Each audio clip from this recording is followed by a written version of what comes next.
¿Qué tal? Bien, la vacancia sigue siendo el gran tema de la semana. Vamos a abordar dentro de unos minutos el asunto como es debido. Pero por ahora, solo recordar que las personas más impacientes en relación a este tema, Keiko Fujimori, López Aliaga, la resistencia, los milicos unidos en diversas organizaciones que citan a Grau y a Angamos y Tarapacá y demás, son las que más empujan el asunto. Patricia Chirino se ha convertido de pronto, después de ser víctima de un agravio machista y misógino del señor Bellido, en la gran lideresa de la oposición. Un puesto que le queda muy grande, un puesto que le queda inmenso, ¿no? Un puesto gigantesco para ella y para sus capacidades. Pero en fin, la necesidad busca siempre una oportunidad y ahí está ella, pues, de lideresa. Y la disfrutamos como lideresa el otro día, hace muy pocas horas, en el gran meeting de López Aliaga, que alquiló buses y creó una organización fantástica para nuestros parámetros, para que la cosa fuera así multitudinaria, ¿no? De cientos de miles, de millones se pensaba. En realidad fueron cientos. Fue un fracaso desde el punto de vista cuantitativo. Pero fue una expresión aguerrida, temeraria, en algunos casos procaz, como vamos a ver a continuación con las imágenes de la señorita o de la señora viuda de León Rupp, la señora Patricia Chirinos. Miren ustedes el nivel de la oposición, la categoría intelectual y moral de la oposición. Aquí está. De ninguna manera este pueblo peruano va a regalarle el país al incapaz de Pedro Castillo. De ninguna manera. Por eso, todos los peruanos unidos en este día histórico le decimos: ¡fuera comunistas del Perú! ¡Fuera comunistas del Perú! ¡Vacancia ya! ¡Vacancia ya! ¡Vacancia ya! Y aquí estamos un grupo de congresistas políticos y agradezco a nuestro amigo Rafael López Aliaga por habernos traído esta marcha, porque el Perú unido en un solo puño se salvará ahora de los terroristas. Si me permiten, tenemos muchas razones, decenas de razones para que la vacancia sea hoy y no como dicen algunos ilustres demócratas vigilantes, que no era el momento. Entonces, ¿qué momento estaban esperando? Cuando el Perú sea como Cuba o Venezuela. Eso es lo que querían.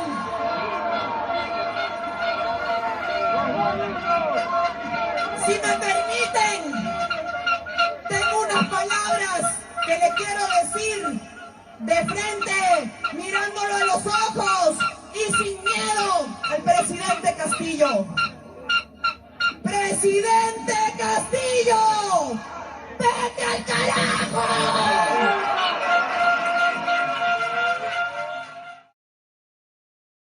Tremenda lideresa, ¿no?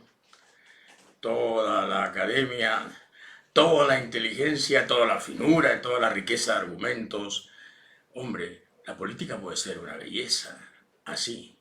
Claro, Castillo anda de error tras error, tras error, tras error, persigue casi sus propios errores. Los cultiva, los ama, los prolifera. Pero la pregunta es, ¿esto es lo que nos va a tocar cuando Castillo se largue? ¿Cuando lo vaquen o renuncie? ¿O se acabe esta tragicomedia del presidente que no decide o del presidente que decide mal? ¿Esto es lo que vamos a tener? Patricia Chirinos, López Aliaga, la resistencia. ¿Por qué el Perú es un país tan desdichado? ¿Por qué tenemos que elegir siempre entre la podre y la mugre? ¿Por qué no tenemos alternativas, hombre, distintas, horizontes sanos, prometedores? El nivel de la oposición es así, es de esta categoría, de este linaje, de este estirpe, y es preocupante. Preocupante porque ustedes han oído, los alaridos, la estridencia no pueden sustituir la falta de argumentos. Y hay argumentos, desde luego, para cuestionar al gobierno del señor Castillo. Los hay y a profundidad. Este es un gobierno que merece todos los cuestionamientos razonablemente dichos, desde una perspectiva democrática, desde una perspectiva económica, desde una perspectiva filosófica, si quieren, digamos, avanzar hacia esos campos.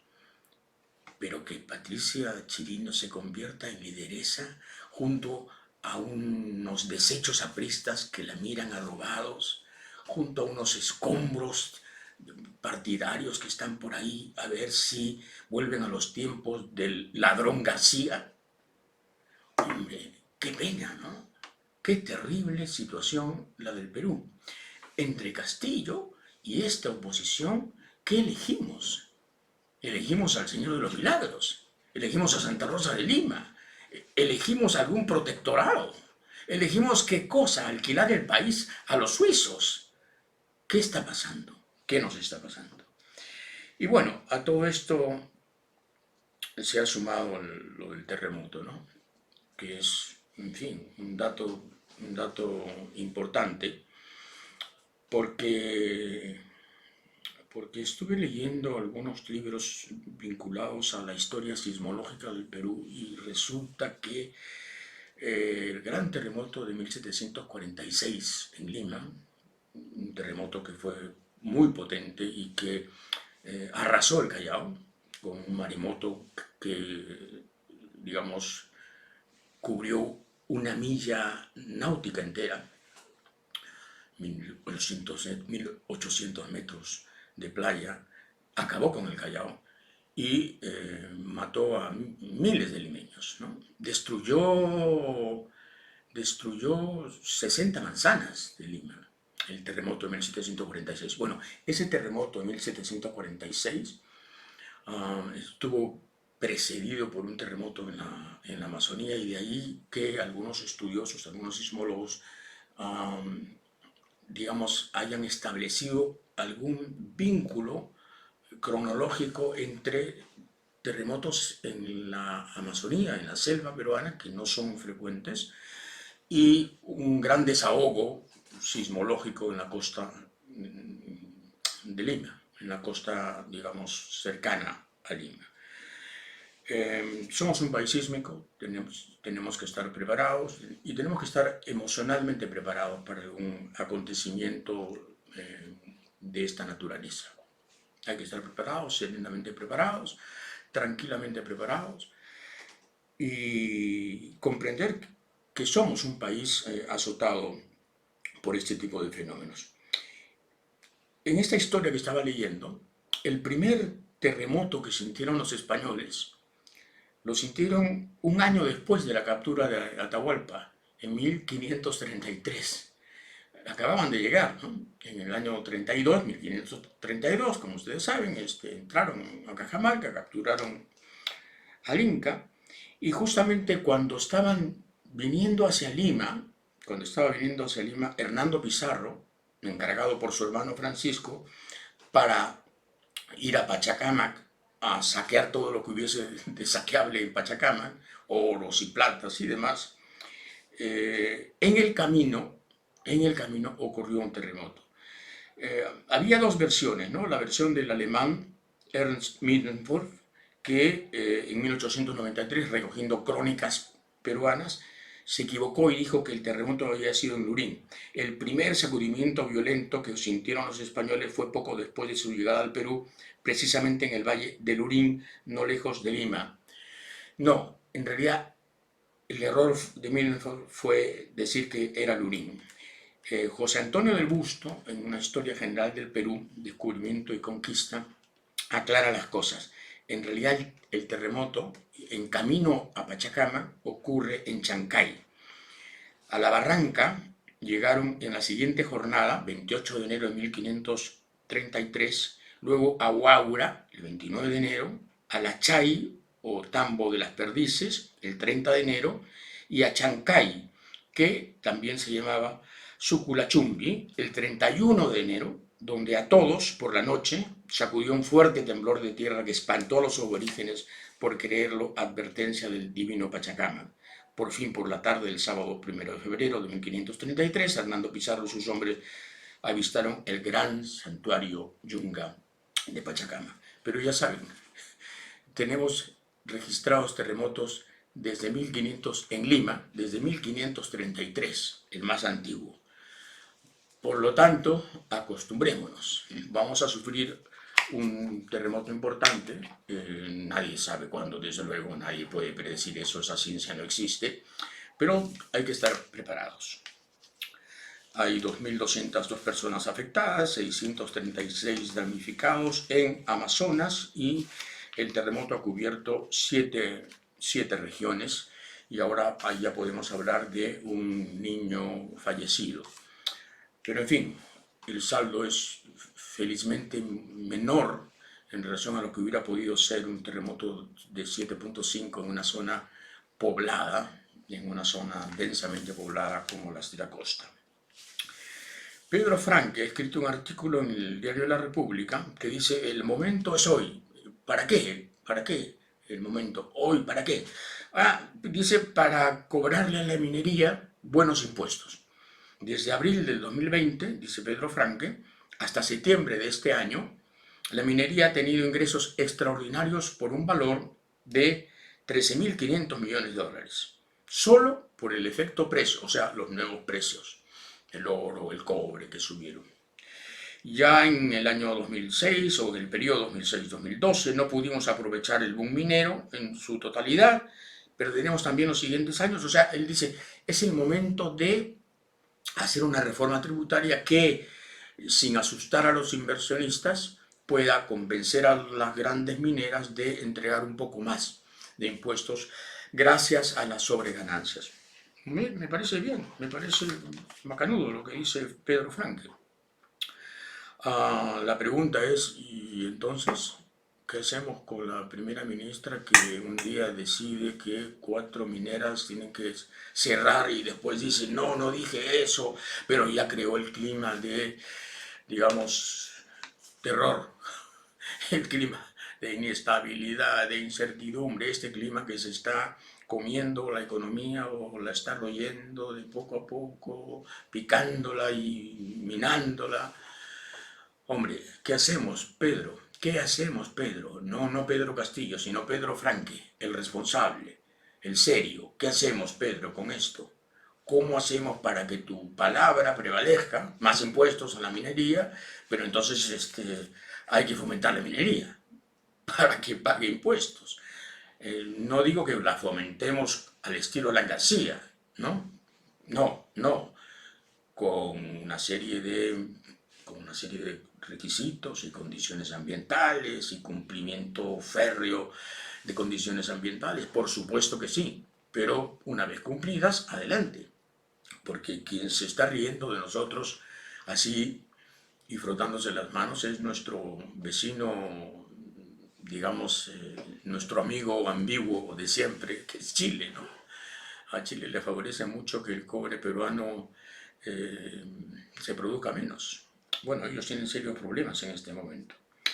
Bien, vamos ahora a hablar de la encuesta que ha dado que hablar, que es la encuesta del Instituto de Estudios Peruanos que ha publicado el diario La República,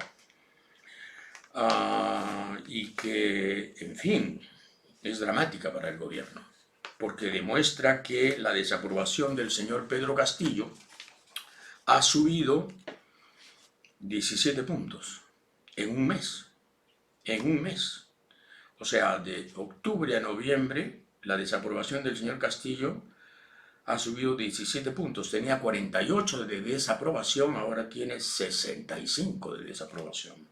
Y la aprobación ha bajado 10 puntos. Tenía 35 y ahora tiene 25. Es una situación de pérdida de capital político vertiginosa, pérdida vertiginosa. Este hombre que, en fin, nace como una irrupción inesperada de esperanza para muchos, de promesa, de misterio, de, en fin, azar, cargado de inquietudes, pero, en fin, azar positivo en algún momento. Está despilfarrando su capital de un modo monstruoso, de un modo suicida, cavando con una lampa paciente su tumba política, porque no entiendo cómo se puede perder puntos, y esto no lo dice una consultora, digamos, sesgada, lo dice el Instituto de Estudios Peruanos, lo publica el diario La República, es un diario muy comprensivo frente al gobierno de Castillo. Ahora, ojo con esto, en los sectores D y E, los más pobres, en los sectores D y E, los más pobres, el señor Castillo sigue teniendo una aprobación mayoritaria, 54%. O sea, hay un Perú desvalido, desafortunado, pobre crónico, pobre estructural, pobre monetario, no solamente monetario, pobre intrínseco se diría, que sigue creyendo que Castillo es un buen gobierno, porque lo ven como alguien suyo. 54% de aprobación en los sectores D y E, para que ustedes tengan una idea de la diferencia. En el sector C, que es la clase media y la clase media emergente, en el sector C la aprobación es 18%, apenas 18%. La desaprobación en el sector C, 72%. Y ya no digo en el sector AB, ¿no? En el sector AB, que es en el que nos movemos nosotros, digamos, los periodistas, entre comillas, generalmente, 80% de desaprobación en el sector AB y 13% de aprobación. Pero, repito, D y E, los más pobres, 54% de aprobación, de tal modo que, en fin, la cosa está complicadísima, ¿no? Complicadísima, y los vacadores van a tener que fijarse en esta encuesta, porque también tendrían que fijarse en la encuesta del Congreso, la encuesta del Congreso del mismo Instituto de Estudios Peruanos, que dice que el 75% de los peruanos desaprueba el Congreso, 75% desaprueba al Congreso, y 21% lo aprueba, solo 21%. El Congreso vacador entonces tampoco tiene el aval del pueblo. Claro, con congresistas como Patricia Chirinos, vete al carajo, quien desde la serenidad, desde la decencia, desde, en fin, la reflexión puede apoyar a un Congreso de esta naturaleza, ¿no? A un Congreso lumpen, a un Congreso casi próximo a Lampa. La señora no entiende el daño que le ha hecho a la oposición con esa frase y con esa actitud, que ya en su caso es permanente, ¿no? Es permanente. En fin, Jorge Morelli escribe un artículo y dice que la alianza de Castillo con César Acuña, digamos, es lo mejor que le ha podido pasar al gobierno y al país, porque es el fin de la pesadilla comunista. El problema es que el señor Acuña hoy día ha lanzado un tuit dando a entender que si algunos casos de corrupción gubernamental se prueban, él se va y le quita el apoyo a Castillo y rompe la sociedad con el presidente. Así que esto de la alianza Castillo con Acuña, un momentito, es algo muy frágil, muy relativo, muy, digamos, supeditado a el olfato, la conveniencia del señor Acuña. El señor Acuña evidentemente defiende sus intereses. Nadie le puede atribuir al señor Acuña grandes miradas políticas, que no las tiene, ¿no? Él está defendiendo su negocio universitario, el negocio de ser una fuerza regional importante y el negocio de ser un partido de inserción nacional también. El negocio de tener una bancada influyente y el negocio de hacer lobby con todo aquello que corresponde a sus intereses. Pero en fin, si la cosa pesta y la cosa huele mal y la cosa peligra, el señor Acuña, por supuesto, coge su maleta, su mochila y se larga. Y entonces Castillo se va a quedar sin esos votos decisivos en el Congreso. Y claro, Omicron, ¿no? La variante con 32 mutaciones. Siempre nos traen todas las semanas, esto es como lo de Castillo, ¿no? Todas las semanas hay alguna novedad en relación al coronavirus. Ahora es Omicron, la variante con 32 mutaciones, posiblemente, no se sabe todavía, posiblemente más contagiosa, de hecho, la más temida en este momento. Desde el punto de vista teórico, se supone que si tiene 32 mutaciones, podría ser inclusive, digamos, poco dable aceptar las resistencias de las vacunas, ¿no? Y claro, leyendo a nuestro columnista Daniel Espinosa, columnista del semanario Hildebrand en sus 13, uno se pregunta, ¿vacunas? Efectivamente, ¿no? El término vacuna se ha estirado lo suficiente como para poder albergar un concepto como este tan relativo, ¿no? Vacuna, sí, pero no te inmuniza del todo. Entonces, ¿qué vacuna es esta? La Pfizer o la AstraZeneca o la que fuese. Es vacuna, pero cuidado, pues puedes contraer el virus, ¿ah?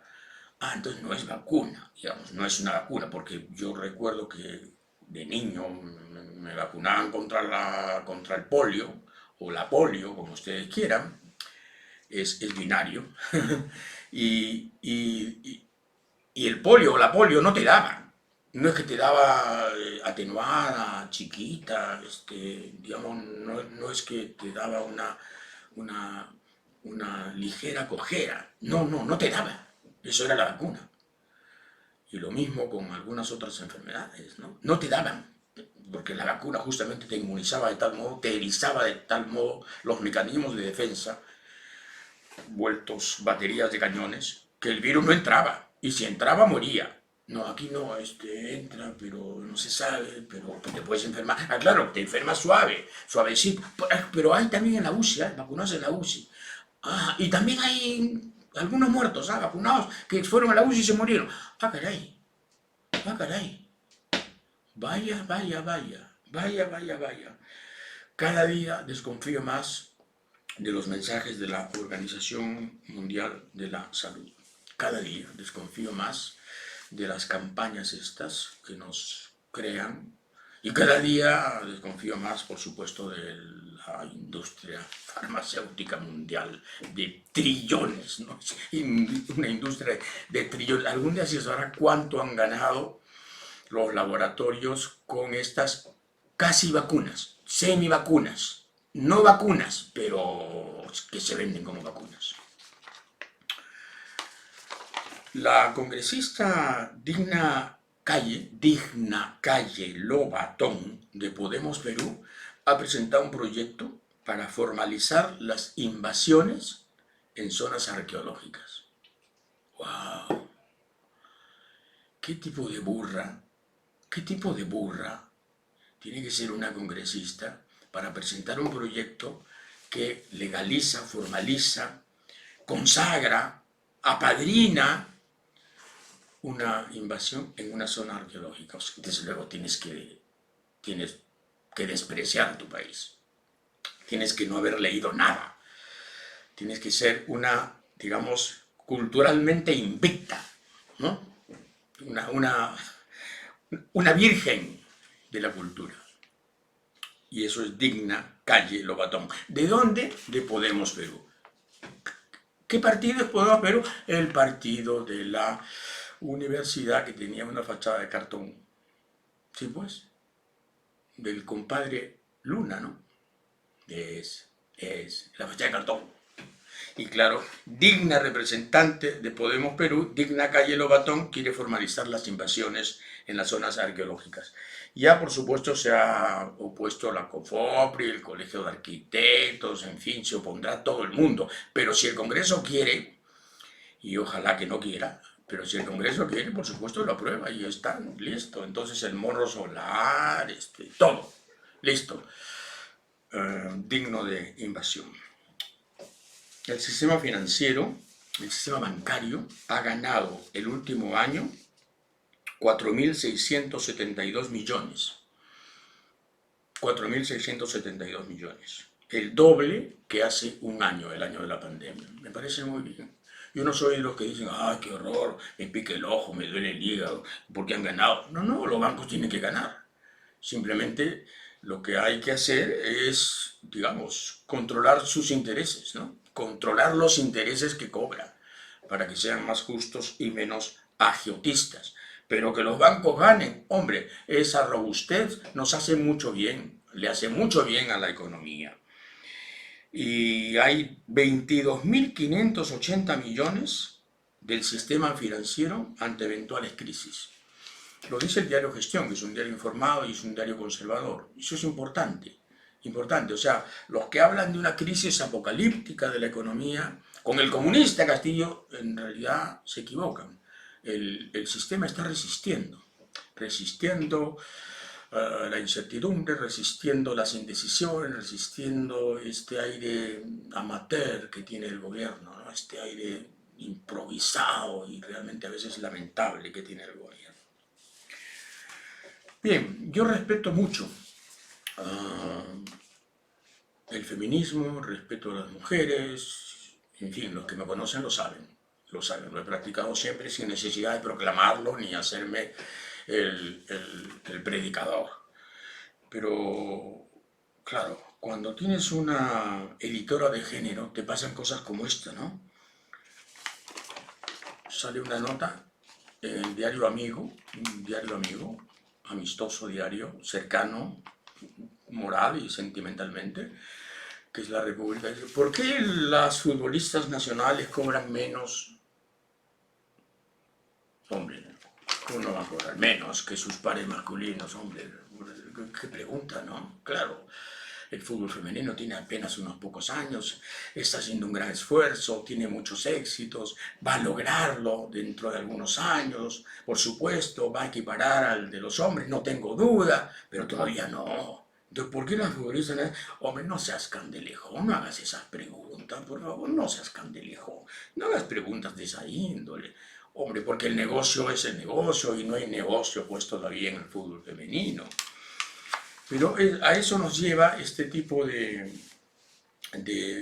fanatismo que está expresado en este aviso, ¿no? Nuestras voces contra el machismo y el fascismo. Ahí está, un aviso que firman 60 organizaciones, todas de izquierda.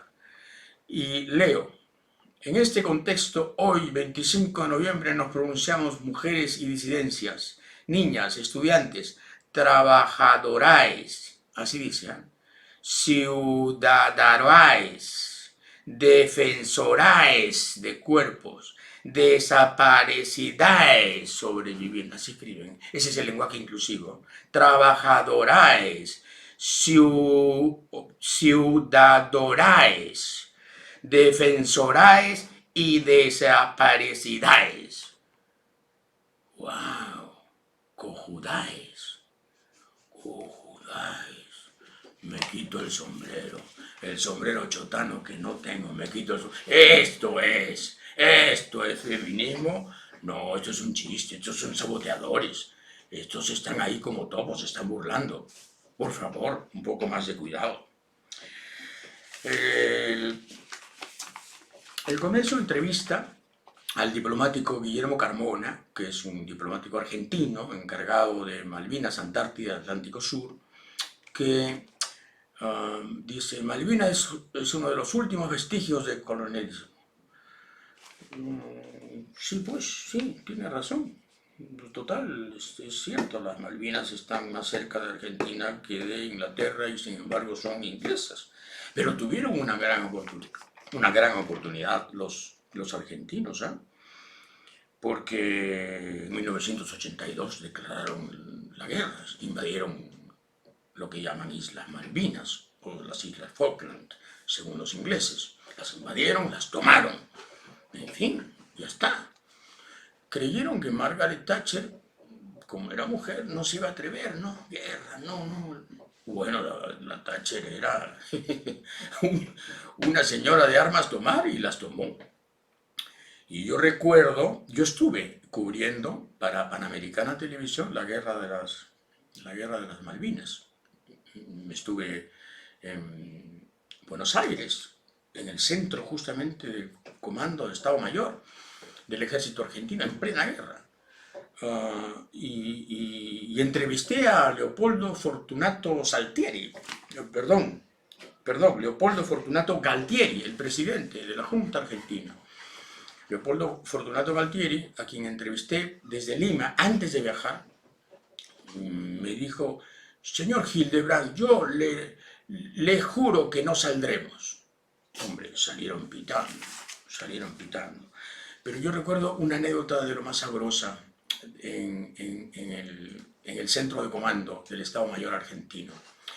El vocero de la Fuerza Armada Argentina presentó un video y dijo: los ingleses están diciendo que han bombardeado el aeropuerto de las Malvinas, ¿no? El aeropuerto de Port Stanley, le decían los ingleses, de Puerto Argentino, le decían los argentinos, en la capital, ¿no? Puerto Argentino o Port Stanley.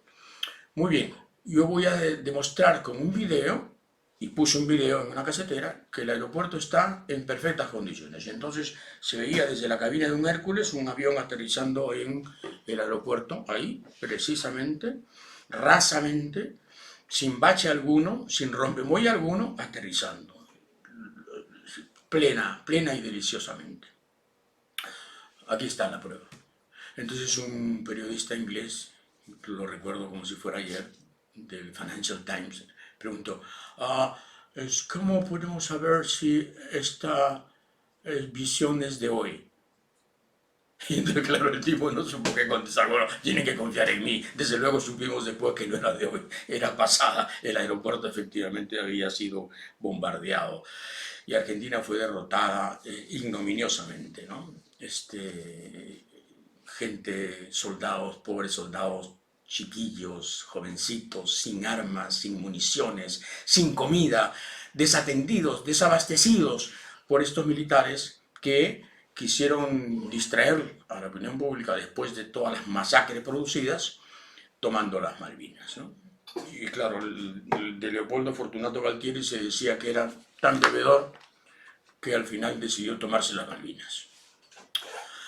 Pero en fin, yo lo único que quisiera recordar es que el presidente Fernando Belaúnde de aquel entonces le prestó a la Argentina, le regaló a la Argentina misiles Exocet y le prestó aviones para lanzar los misiles Exocet, aviones franceses.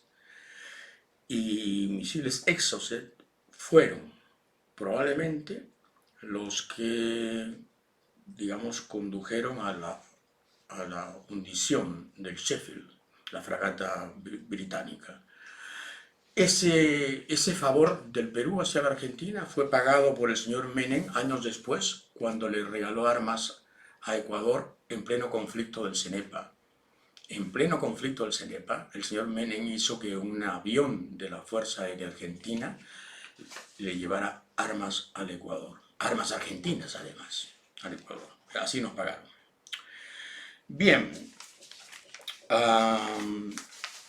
elecciones en Honduras. Ha ganado, ahora sí ya podemos decir, porque tenemos el 51% de las actas escrutadas, ha ganado la candidata de la izquierda, Xiomara Castro, que es la esposa del presidente Manuel Zelaya, que fue derrocado el año 2009 después de una conspiración en donde intervino al parecer la CIA.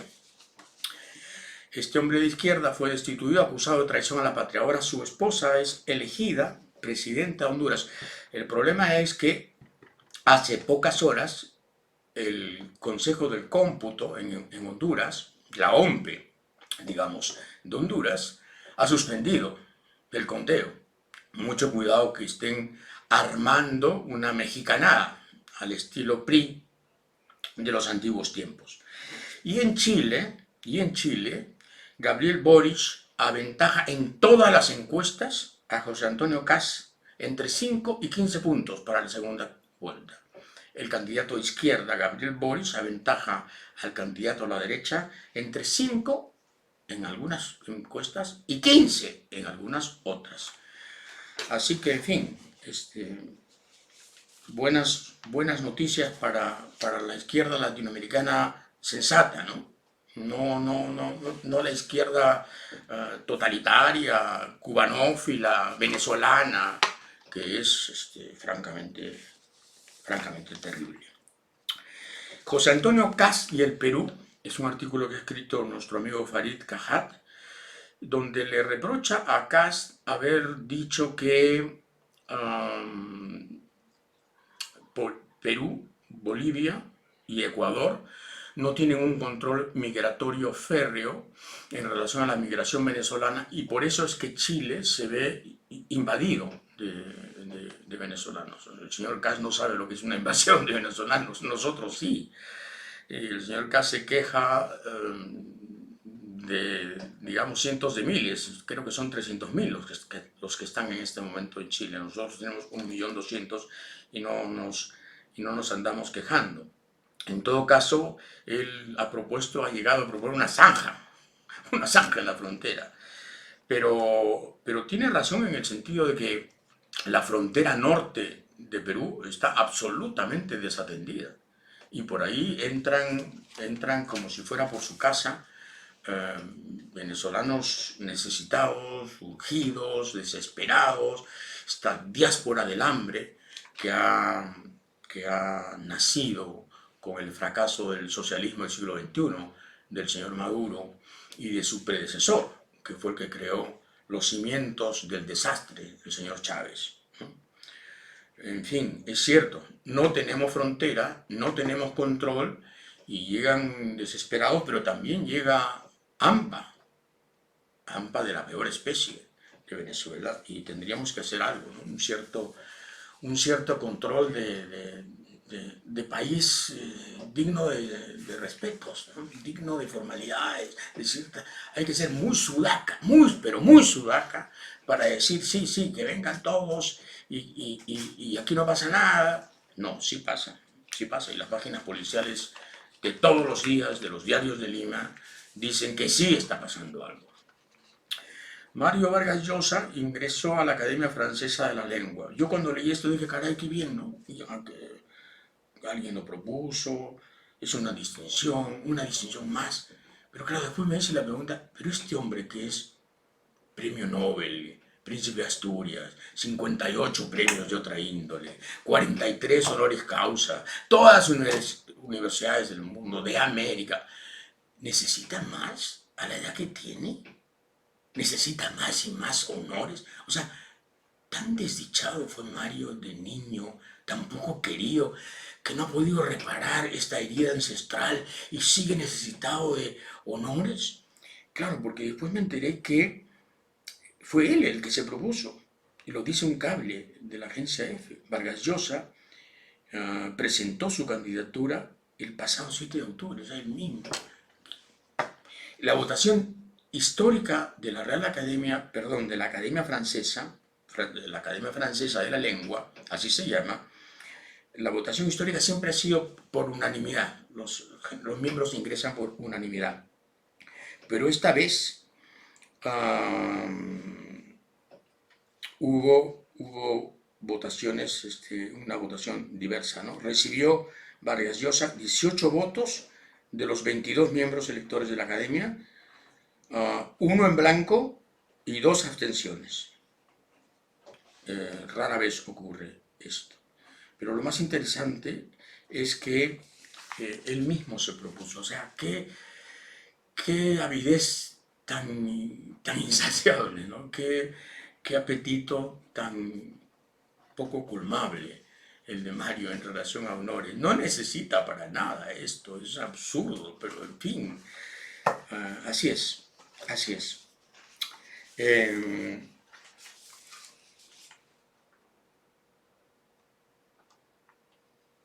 En este momento me dicen que está dando un mensaje a la nación el señor presidente, donde rechaza la corrupción. Cualquiera que aproveche de su confianza será apartado del cargo. Rechaza cualquier participación en actos irregulares. Bueno, yo en una columna, la última que escribí para el semanario de este viernes, justamente lo que planteaba era eso, ¿no? Que el presidente aclare. Ahora, que su palabra a mí me sabe a poco. Que lo rechace, no, que lo demuestre. Que demuestre el origen del dinero del señor Bruno Pacheco, subsecretario. Y además, se demora usted, señor presidente, 10 días en esto, en pensar qué va a decir después del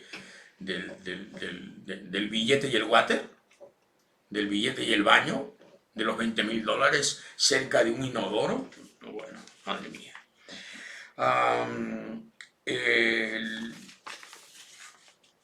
Vamos a ver, el Tribunal de Ética del Consejo de la Prensa Peruana declaró fundada la queja presentada por Marcos Cifuentes, el periodista, contra Willax.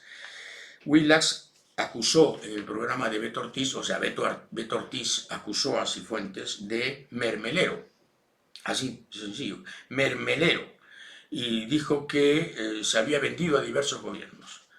Y resulta que es una queja. Cifuentes, no te entiendo. ¿Y por qué no planteaste un juicio por difamación? Entonces te han dicho mermelero y tú te contentas con una queja del Tribunal de Ética del Consejo de la Prensa Peruana que no le importa a nadie, que no le interesa a nadie, que no tiene ningún peso. Madre mía, pero en fin. Y ya esto es el colmo, ¿no? La Sociedad Nacional de Radio y Televisión,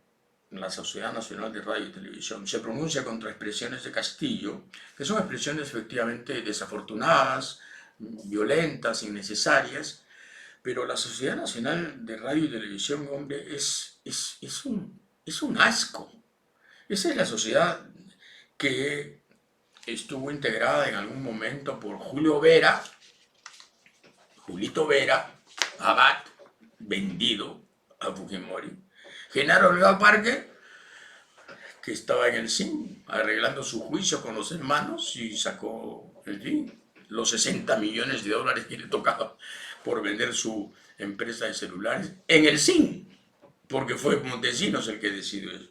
Los Crucigat, el papá y el hijo, los que se vendían, es decir, y claro, la Sociedad Nacional de Radio y Televisión de Ernesto Landázuri, el tipo que vendía Panamericana en maletines. O sea, y no nos han pedido perdón.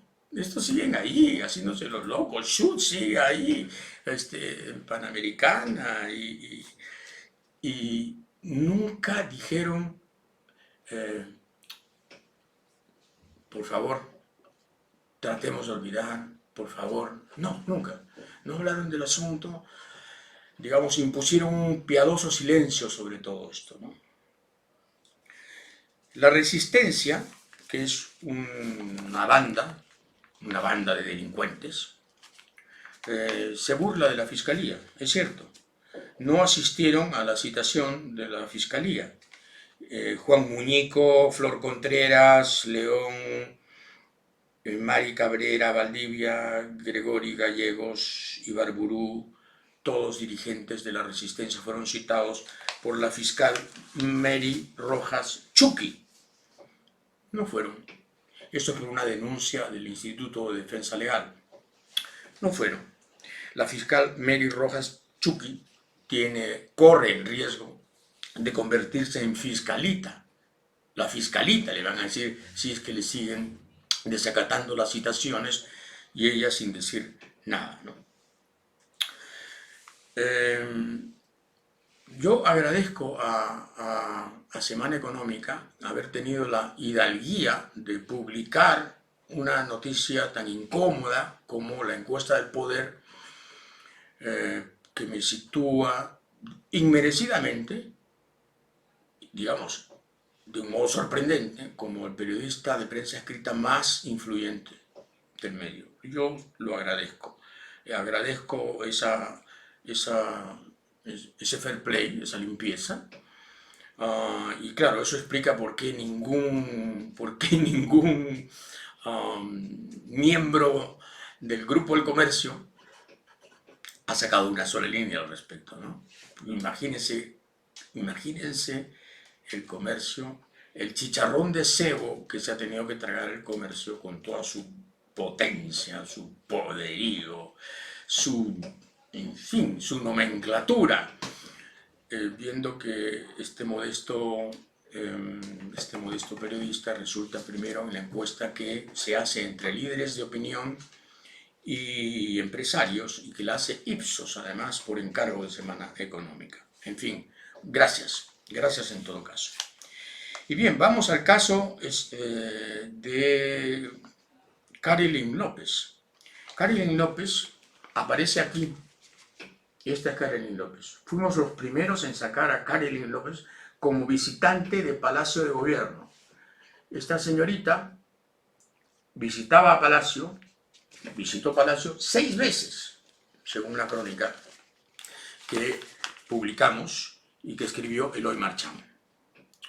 Palacio de citas. Esa fue nuestra nota.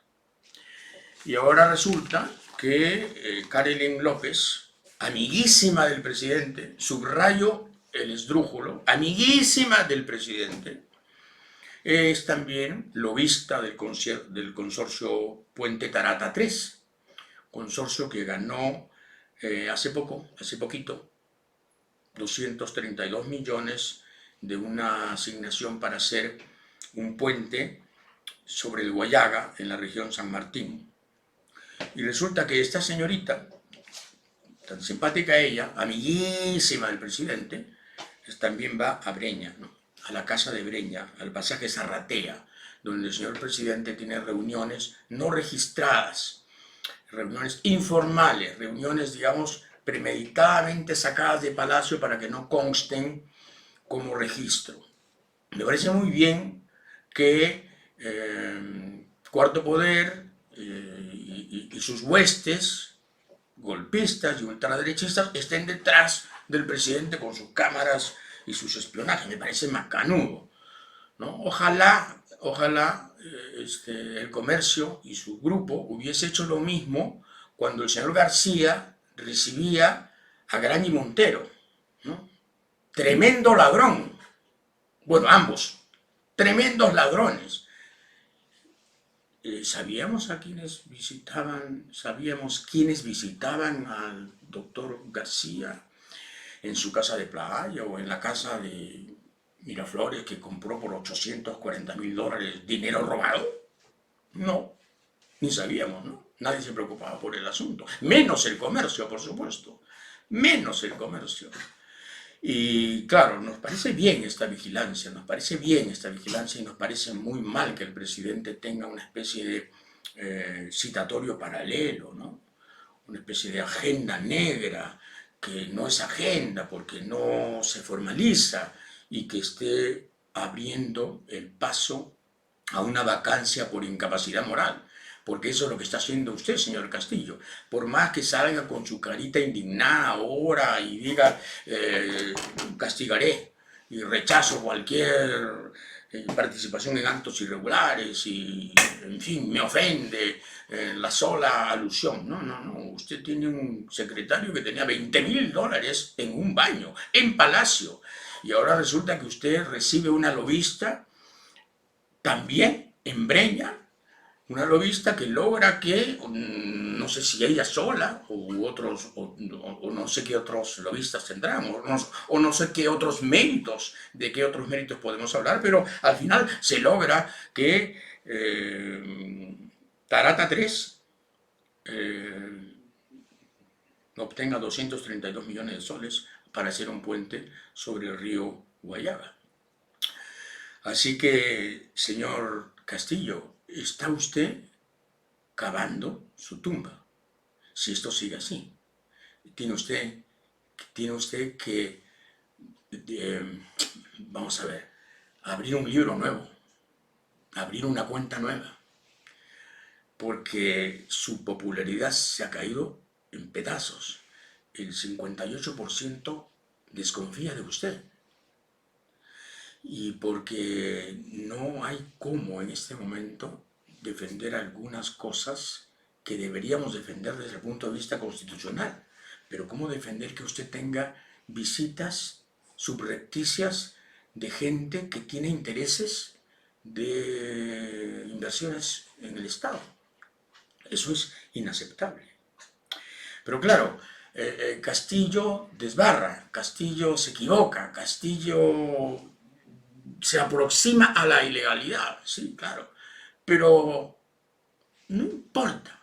Si Castillo fuera un santo, si Castillo tuviese una aureola aquí encima del sombrero, a lo San Martín de Porres, sería lo mismo, porque claro, hay gente como Marta Meyer Mero Quesada, que es expresión absolutamente auténtica de un sector conservador que quiere echarse a Castillo y vacar a Castillo y hundir a Castillo, que dice cosas como esta. Voy a citar, es una frase. A la aberración de tener a un sindicalista en Palacio de Gobierno, ojo, a la aberración de tener a un sindicalista en Palacio de Gobierno. O sea que para Marta Meyer, mujer inteligente y culta, la aberración es que haya un sindicalista en Palacio. Ya no importa lo que hagas, un sindicalista en Palacio le apesta, le huele mal, la indigna, le parece el oprobio absoluto. O sea, si esto no es racismo, clasismo y odio, ¿qué cosa es? En fin. Y bien,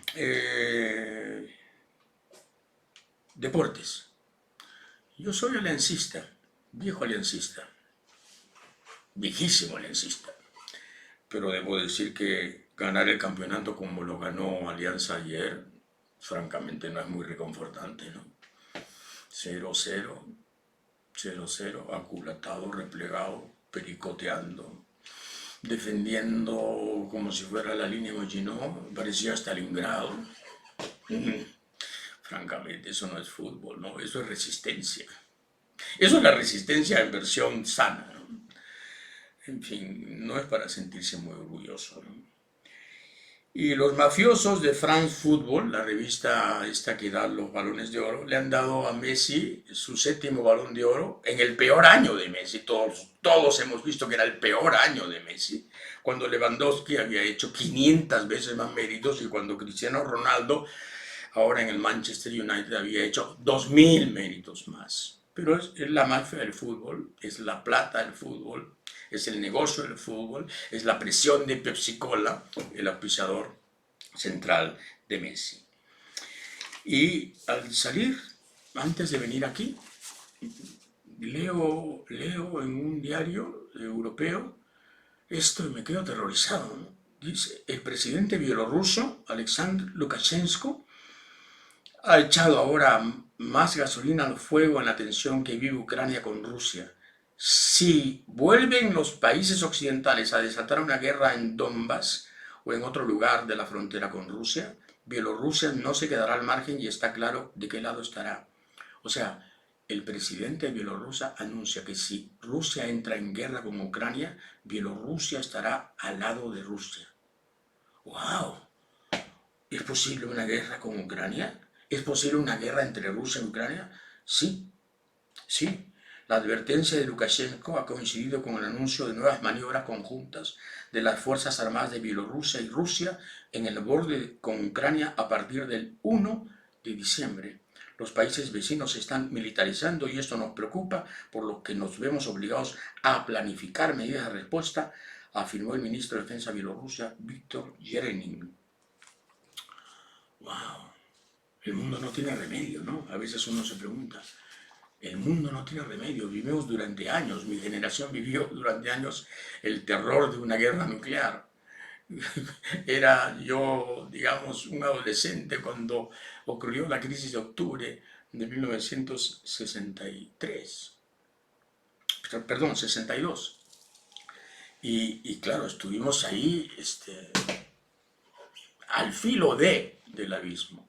Pero resulta que ahora hay nuevos peligros y siempre diabólicas tentaciones en las manos de los poderosos.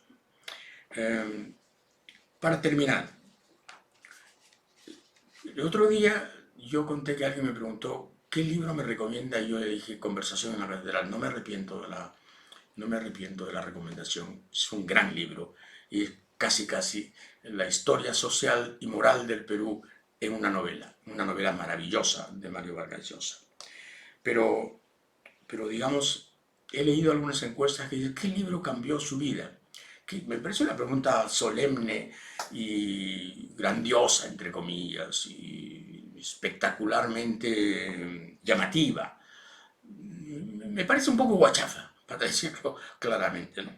Pero si hay un libro que a mí me cambió la vida, es El Ulises de Joyce.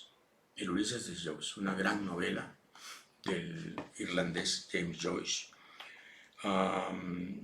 Una novela que me abrió a una revelación. ¿Sería guachafo si digo epifanía? Sí, probablemente sea guachafo, ¿no? Pero para mí fue un despertar. Ya, modestamente, lo diré. Quito la palabra epifanía por cursi y por exagerada, por hiperbólica. Fue un despertar. Me abrió los ojos y entonces entendí que la literatura no registraba el mundo, sino que la literatura era el mundo. Entendí eso. La literatura no registra el mundo, es el mundo. Y cuando no es el mundo, no es literatura. Es un mundo absolutamente paralelo. Perdón el entusiasmo. Gracias y hasta el lunes.